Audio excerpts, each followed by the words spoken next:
بسم اللہ الرحمن الرحیم۔ الصلاۃ والسلام علیک یا رسول اللہ۔ السلام علیکم ورحمۃ اللہ وبرکاتہ۔ بادشاہ نے حضرت ابراہیم بن ادھم رحمۃ اللہ علیہ کو ان کے والدین کی رضامندی سے اپنے پاس رکھ لیا اور پھر ان کی تعلیم و تربیت کی۔ بعد ازاں انہیں اپنا ولی عہد مقرر کر دیا، کیونکہ اس ایک بیٹی کے علاوہ بادشاہ کی اور کوئی اولاد نہ تھی۔ کافی عرصے بعد جب بادشاہ کا انتقال ہوا تو حضرت ابراہیم بن ادھم رحمۃ اللہ علیہ ان کی جگہ تخت نشین ہو گئے اور ایسا عادلانہ نظام قائم کیا کہ جس کی مثال ملنی مشکل ہے۔ ہر مکتبہ فکر کے لوگ خوش تھے، خصوصاً عامۃ الناس بہت خوشحال تھی۔ حضرت ابراہیم بن ادھم رحمۃ اللہ علیہ فقراء اور درویشیوں کی بہت عزت اور تعظیم کیا کرتے تھے۔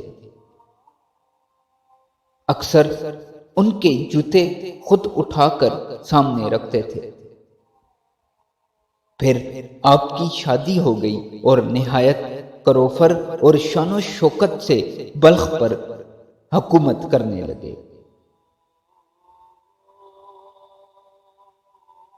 اس شان و شوکت کے ساتھ حکومت کرتے ہوئے کئی سال بیت گئے، لیکن ایسا لگتا تھا کہ اندر ہی اندر کسی بات نے آپ کو بے چین کر رکھا تھا۔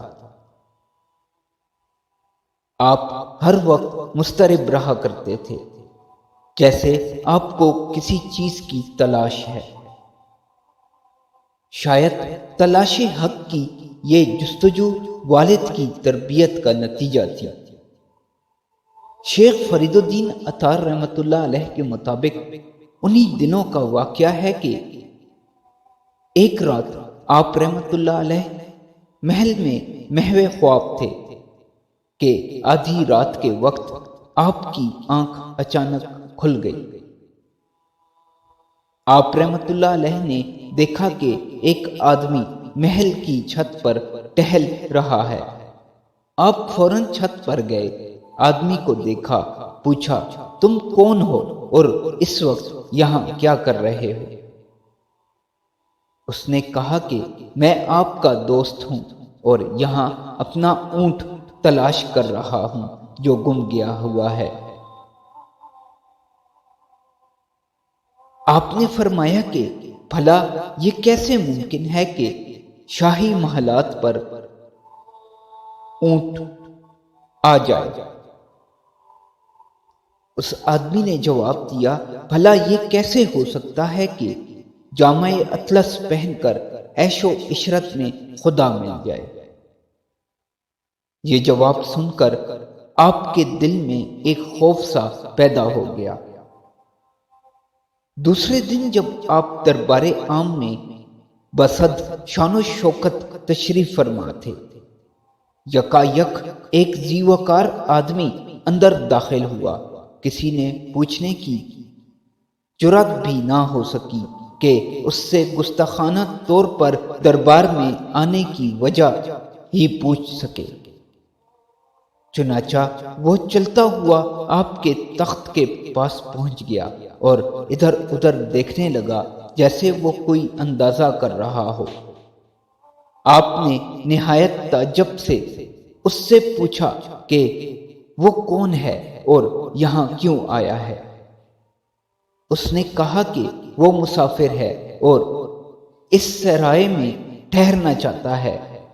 آپ نے فرمایا، محترم، یہ سرائے نہیں، شاہی محل اور اس کا دربار ہے۔ اس نے پوچھا کہ آپ سے پہلے یہاں کون رہتا تھا؟ آپ نے فرمایا، میرا باپ۔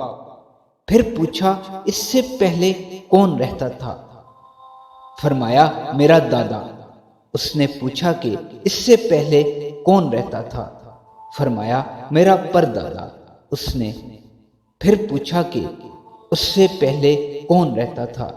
فرمایا میرا لکڑ دادا۔ اس نے پھر پوچھا کہ اس سے پہلے کون رہتا تھا؟ فرمایا میرا جکڑ دادا۔ اس نے پھر پوچھا کہ اس سے پہلے کون رہتا تھا؟ فرمایا میرا سکھڑ دادا۔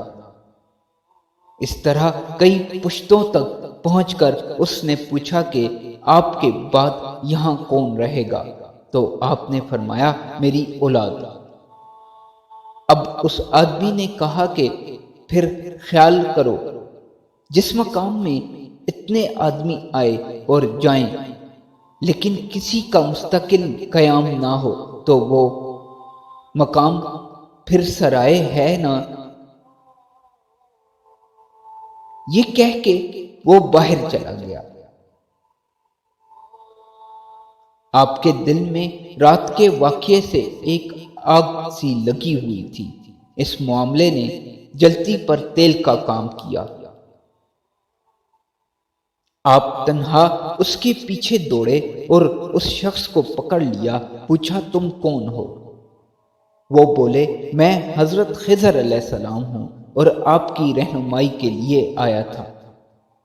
یہ سنتے ہی آپ کا درد اور بڑھ گیا، چنانچہ واپس محل میں آ کر لیٹ گئے، مگر سکون ندارت تھا۔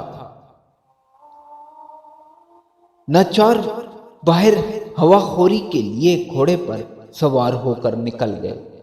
خدا کی قدرت کے آپ کا حفاظتی دستہ آپ سے بچھڑ گیا، آپ تنہا رہ گئے۔ اچانک آپ نے ایک ندا سنی، کہا گیا ابراہیم اس وقت سے پہلے جاگ جاؤ جبکہ تمہیں موت کے ذریعے جگایا جائے۔ اتنے میں آپ کو ایک ہرن نظر آیا، آپ اس کو شکار کرنے لگے۔ قدرت خدا سے ہرن بولا تم میرا شکار نہیں کر سکتے بلکہ خود شکار ہو جاؤ گے۔ کیا تمہیں خدا نے اس لیے پیدا کیا ہے؟ کیا تمہارے لیے اور کوئی مشغلہ نہیں رہ گیا؟ ان باتوں سے آپ کے دل میں خوف الہی طاری ہو گیا اور اس کے ساتھ ہی اللہ تعالیٰ نے اپنے فضل و کرم سے آپ کی باطنی آنکھوں کو منور کر دیا اور آپ کے دل پر برکات الہی کا نزول ہونے لگا۔